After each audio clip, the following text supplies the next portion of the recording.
Еве сме во уште едно издание и рубрика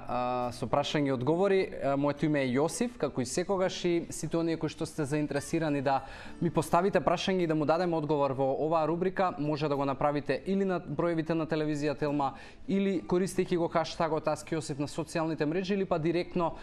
на моите профили на Инстаграм или Фејсбук, кај што и најмногу ја правиме оваа комуникација. Ангелче со точка Тодоров прашува дали индексот на телесна маса е директно поврзан со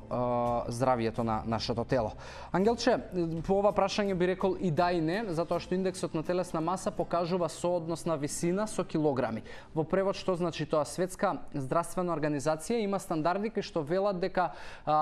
за девојки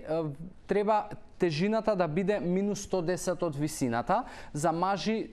треба телесната маса да биде минус 100 од висината, и по принцип тоа значи дека ако еве јас имам 185 сантиметри, треба да имам телесна маса 85 килограми за да имам идеален индекс на телесна маса. И тоа да е поврзано со здравието, затоа што доколку би имале покачена телесна тежина, по автоматизам значи дека имаш покачен индекс на телесна маса, и по автоматизам секој од нас е доволно свесен дека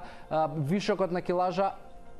е проблематичен и може да влијае на здравието и на влошување на некои хронични состојби, но од друга страна повторно ако индексот на телесна маса е покачен, а тоа значи ако јас имам 95 кила, но таа килажа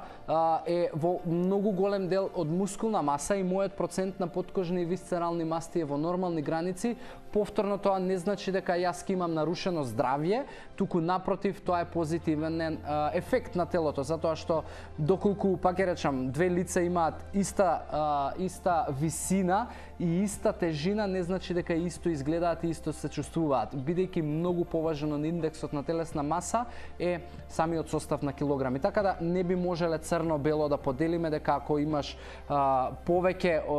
покачен индекс на телесна маса нема да бидеш здрав и обратно. Тоа би било моето размислување и мојот одговор.